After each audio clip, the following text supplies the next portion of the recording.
안녕하세요, 블링입니다. 오늘도 저는 여유롭게 음악 한 곡 들어볼까? 하고 유튜브를 탐색하던 중 이런 영상을 마주하게 됩니다. 이 효과 만들어 보고 싶다라는 생각이 아주 물밀듯이 차오르죠. 블렌더를 켜고 시작합니다. 오늘은 지오메트리 노드를 작성하는 것에 대한 의식의 흐름을 한번 알아보도록 하죠. 보통 이런 식으로 작업을 하게 된다는 것을 보여드리고 싶었습니다. 이번에는 노드의 생성이나 연결에 대한 설명은 최대한 생략하도록 하고 아트웍을 만드는 의식의 흐름을 집중적으로 설명해 보겠습니다. 부드러운 애니메이션을 위해 FPS를 조정하고 EV 렌더러를 사용하도록 하겠습니다. 작업에 방해될 수 있으니 저는 카메라를 잠시 숨겨두겠습니다. 작업 영역을 분할하고 새로운 지오메트리 노드를 추가해 줍니다. 일단 만들려고 했던 아트웍을 다시 한번 봅시다. 스피어 형태가 가운데 크게 있고 작은 스피어들이 퍼져나오는 형태를 하고 있군요. 스피어를 하나 추가합시다. UV 스피어와 아이코 스피어가 있는데 사방으로 균일하게 퍼져나가게 하기 위해서 아이코 스피어를 만들어 보겠습니다.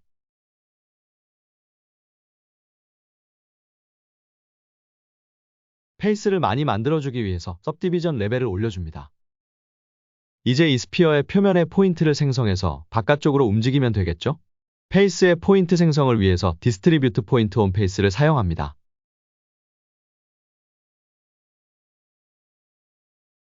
메인이 될 아이코 스피어도 유지해야 하니 조인 지오메트리를 더 추가하고 디스트리뷰트 포인트 온 페이서에서 생성된 포인트도 조인 지오메트리에 연결해줍니다. 그럼 메인 스피어와 포인트가 동시에 보이게 되죠. 이제 포인트를 생성했으면 움직여 봅시다. 여러 방법이 있지만 저는 주로 이런 경우 시뮬레이션 존을 이용합니다.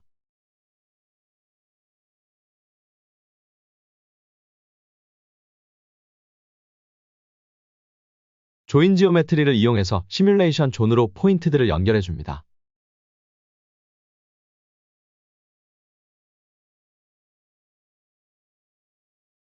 이동을 시켜야 하니 셋 포지션을 추가하고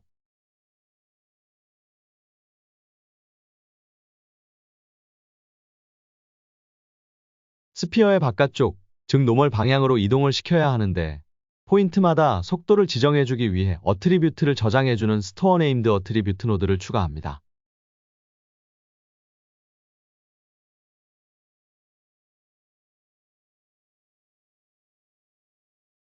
노멀을 연결해주고 셋 포지션에서 네임드 어트리뷰트로 저장된 값을 사용합니다.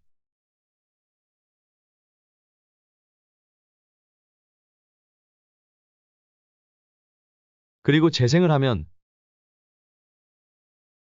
속도가 너무 큰 탓인지 너무 떨어졌죠? 스케일 조절을 해봅시다.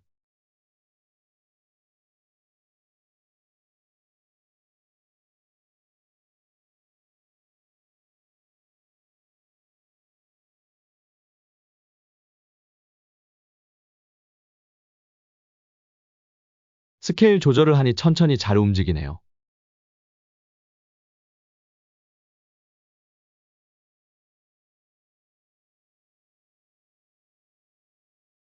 그런데 포인트들이 계속 동일한 위치에 생성되므로 디스트리뷰트 포인트 온 페이스의 시드 값에 프레임을 연결해 계속 시드가 바뀌게 해줍니다. 랜덤하게 포인트가 생성되네요. 일단 기본적인 움직임은 완성됐습니다. 다시 레퍼런스를 보죠. 포인트들이 바깥으로 이동하면서 점점 작아지고 있습니다. 이것을 적용해보죠.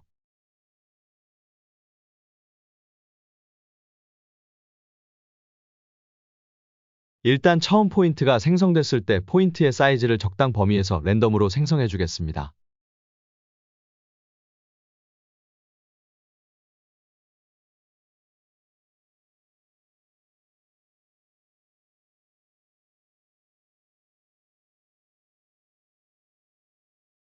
시뮬레이션이 진행되면서 포인트의 크기를 점진적으로 줄여주도록 해보죠.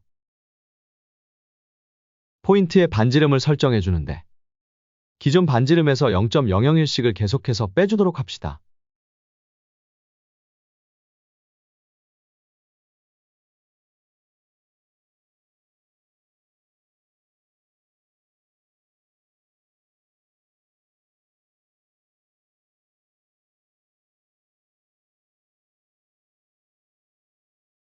재생해볼까요? 점점 줄어드는 게 보이죠? 그런데 줄어드는가 싶더니 다시 커집니다. 그 이유는 셋포인트 레디우스로 포인트의 반지름에 계속 0.001씩을 빼줬는데 0을 지나 마이너스 값으로 내려가서 그렇습니다.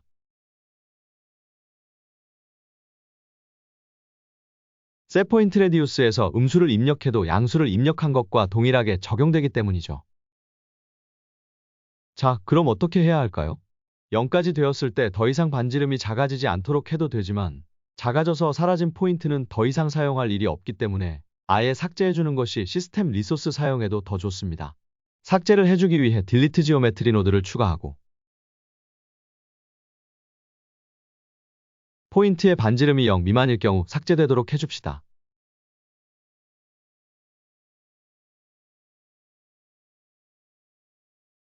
재생을 시켜보니 잘 되는 것 같네요.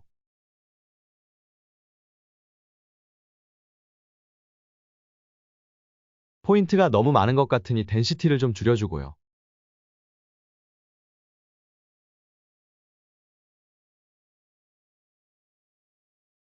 너무 빨리 포인트가 사라지는 것 같으니 반지름이 줄어드는 값을 좀 줄여봅시다.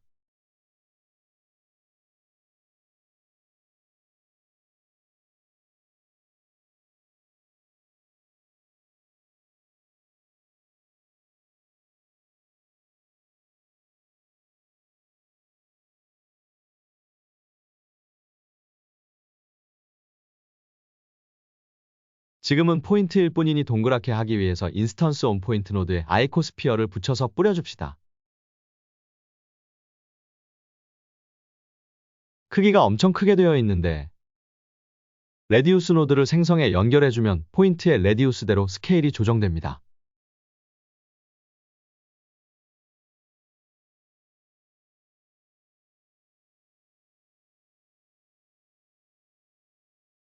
셋 쉐이드 스무스도 연결해주고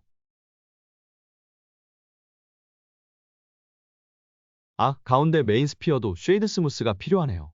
그럼 여기가 아니라 조인 지오메트리를 한 이후에 연결해주도록 하죠. 잘 들어갔고 아이코스피어에 सब디비전 레벨 하나 더 올려줄게요. 일단 여기까진 완성했고 다시 레퍼런스를 한번 살펴봅시다. 레퍼런스를 보면 작은 구체들이 그냥 뻗어나가는 게 아니라 선이 연결되어 있습니다. 좀 앞으로 당겨서 보면 더 잘 보이네요. 저렇게 선을 연결해 줘 볼게요. 어떻게 구현을 할까 생각하다가 지금 스피어를 뿌린 포인트들이 있으니 해당 포인트에서부터 메인 스피어의 중심까지 커브를 생성하면 되지 않을까 생각이 듭니다.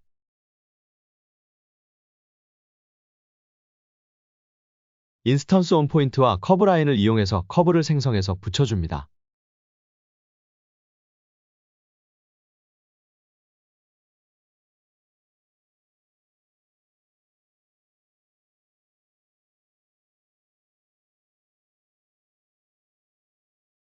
커브들이 잘 생성되었는데 지금은 위쪽으로 뻗어 있는 모양이죠.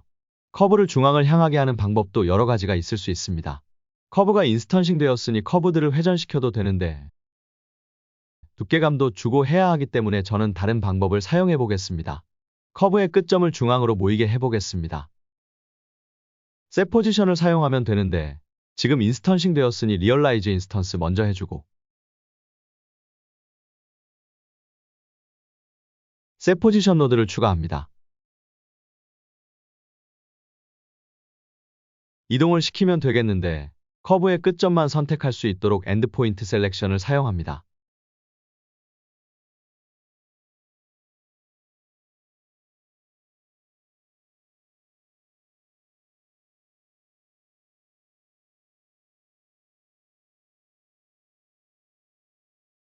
끝점만 필요하므로 스타트 사이즈는 0으로 해주고 셀렉션에 연결하고 옵셋을 움직여보면 끝만 움직이는 게 확인되죠.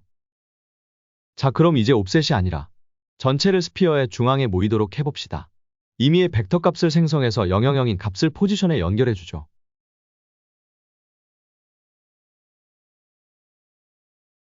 잘 되었죠? 다시 레퍼런스를 좀 참고해봅시다. 선의 두께감이 있습니다. 그리고 동일한 두께도 아니고 이런 것과 같은 모양을 하고 있습니다. 이것을 적용해보죠. 먼저 커브의 두께를 주기 위해서 커브 투 메쉬 노드를 사용합니다. 커브 서클을 연결해주면 됩니다.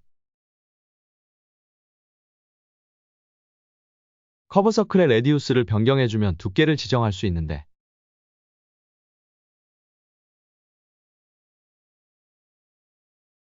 모두 같은 두께가 되어버리죠. 아까 포인트에 아이코스피어를 붙였을 때 포인트의 레디우스를 기반으로 스케일 조절했던 것처럼 한번 해볼까요? 레디우스 노드를 생성해서 연결해주니 링크가 빨간색입니다. 커브 서클의 레디우스는 단일값을 의미하는 원형 소켓입니다. 레디우스는 필드 값을 의미하는 다이아몬드 소켓이죠. 다이아몬드 소켓에서 원형 소켓으로는 연결할 수 없습니다. 그럼 어떻게 해야 할까요? 프로파일 커브의 반지름을 조절하지 않고 다른 방법으로 커브의 두께를 지정해야 합니다. 셋커브 레디우스라는 노드가 있습니다. 커브의 반지름을 지정해 줄 수 있습니다. 그리고 이 노드는 반지름을 단일값, 필드값 모두 받을 수 있죠. 즉, 커브의 포인트마다 다른 반지름을 지정해 줄 수 있다는 얘기가 됩니다. 자, 레디우스를 연결해 볼까요? 커브가 사라졌습니다. 왜 그런지 알아봅시다.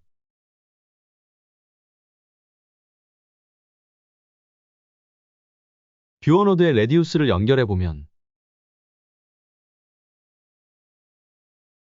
0이라는 값이 나오네요. 이곳에서 레디우스 노드를 가져오면 해당 커브의 레디우스를 가져오게 됩니다. 그리고 커브는 생성 시에 레디우스가 기본적으로 0입니다. 그럼 어디에서 가져와야 하죠? 시뮬레이션 노드에서 나온 포인트의 레디우스를 가져와야 합니다. 시뮬레이션 노드에서 나온 포인트의 레디우스를 뷰어 노드로 확인해 보면 값들이 잘 들어가 있는 것이 확인되죠.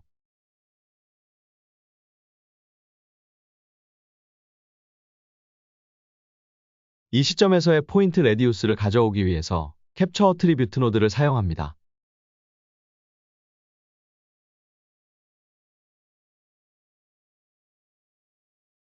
캡처 어트리뷰트로 각 포인트의 레디우스를 가져다가 셋커브 레디우스에 연결해 줍니다.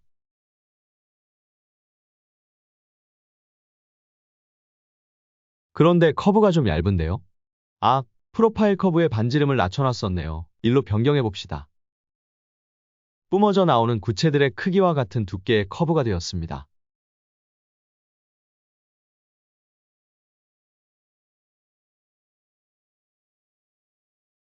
그런데 제가 원하는 모양은 이런 모양이 아니죠. 가운데가 오목하게 들어간 모양을 만들고 싶습니다. 커브 포인트의 위치를 반환하는 스플라인 파라미터를 이용해서 레디우스에 변경을 줘보죠.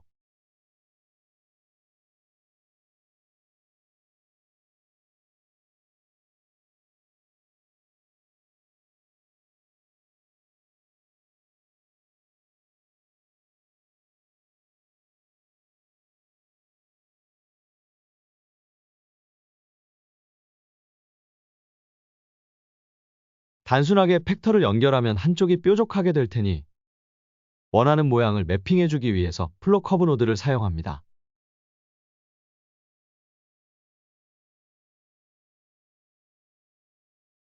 이렇게 위치를 바꾸면 시작점인 작은 구체 부분이 두껍고 중심인 끝점이 얇아지죠. 그런데 제가 원하는 모양은 가운데가 오목한 걸 원하니까 플로 커브에서 가운데 점을 하나 더 추가하고 이렇게 해줍시다. 그런데 아무리 조정해도 변화가 없죠.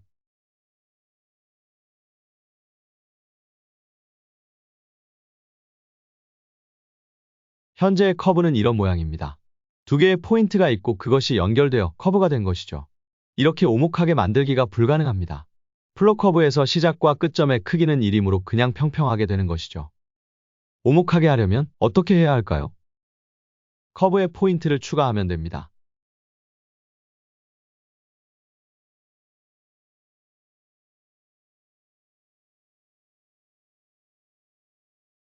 커브의 포인트 개수를 변경하기 위해서 리샘플 커브 노드를 추가합시다. 포인트 수는 5개 정도 해보죠. 모양이 잘 적용되는 것 같죠? 원하는 모양이 나왔습니다. 멋지죠? 이렇게 솔리드 뷰로만 보니까 아직 와닿지가 않습니다. 머티리얼을 추가해보죠. 이미션 쉐이더를 사용하고 스트렝스 올려줍니다. 렌더뷰로 했는데 아예 보이지 않네요. 지오메트리 노드에서 만든 메쉬이기 때문에 머티리얼을 지정해 주어야 합니다. 멋지죠?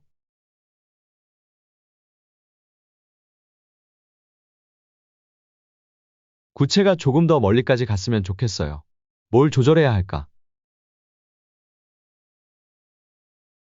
속도를 조절해서 더 멀리까지 가게 해줍시다.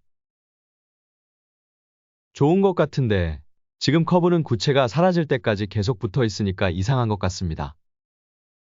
레퍼런스를 한번 확인해 보면 선이 끝까지 붙어 있지 않고 중간에 없어지는 걸 확인할 수 있죠. 이것 역시 구현하려면 여러 가지 방법이 있을 수 있지만 커브를 붙이는 포인트의 위치가 일정 거리 이상이 되면 삭제하는 걸로 해보겠습니다. 그 판별은 벡터매스의 랭스를 사용합니다. 원점인 000에서부터 현재 위치까지의 길이를 알 수 있습니다. 일정 거리가 넘어가면 삭제되게 하면 되겠죠?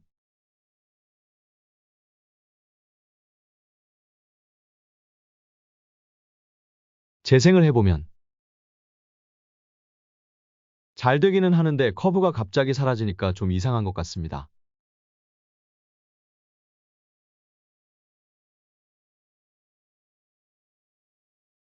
셋커브 레디우스 노드를 하나 더 추가해서 전체적인 레디우스를 조절해주면 될 것 같습니다.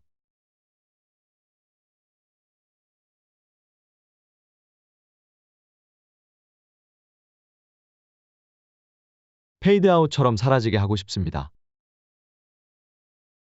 요런 느낌으로 되면 되겠죠?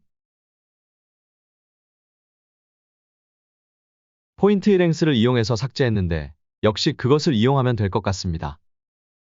요 앞쪽에 랭스 값을 사용하기 위해서 아까는 캡처 어트리뷰트를 사용했는데 이번엔 다른 걸 사용해 볼게요. 속도를 지정할 때처럼 스토어 네임드 어트리뷰트를 사용하겠습니다.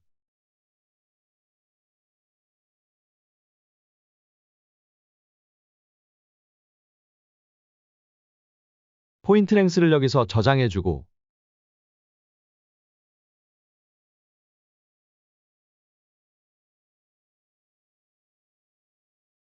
저 뒤에서 사용을 하면서 그대로 사용하지 않고 맵 레인지를 이용해 매핑을 해서 사용하면 되겠죠.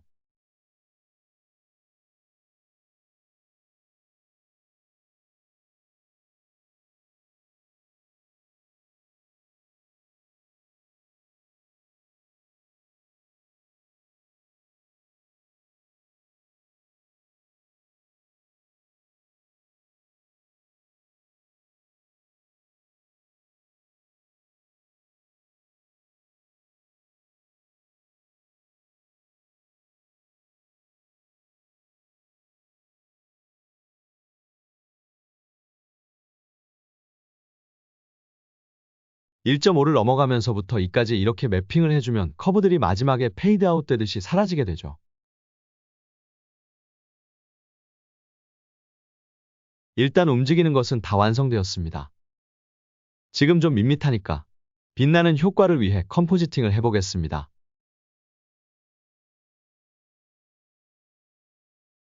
아주 간단하죠. 글레어만 그냥 추가해 줍시다.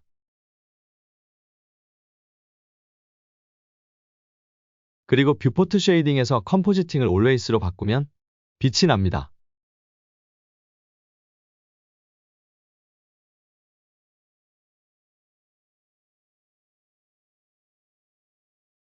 너무 밝으니 이미션 스트렝스를 좀 조절해주면 끝입니다. 완성되었습니다. 오늘은 유튜브를 보다 문득 만들어보고 싶은 것을 만드는 과정을 담아보았는데 어떠셨나요? 특히 포인트를 사용한 시뮬레이션은 아주 다양하게 사용되는 노드 트리 구조입니다. 연습하고 응용한다면 멋진 작품들을 만들 수 있을 거예요. 도움이 되셨다면 좋아요를 눌러주시고 구독과 댓글은 컨텐츠 제작에 큰 힘이 됩니다. 감사합니다.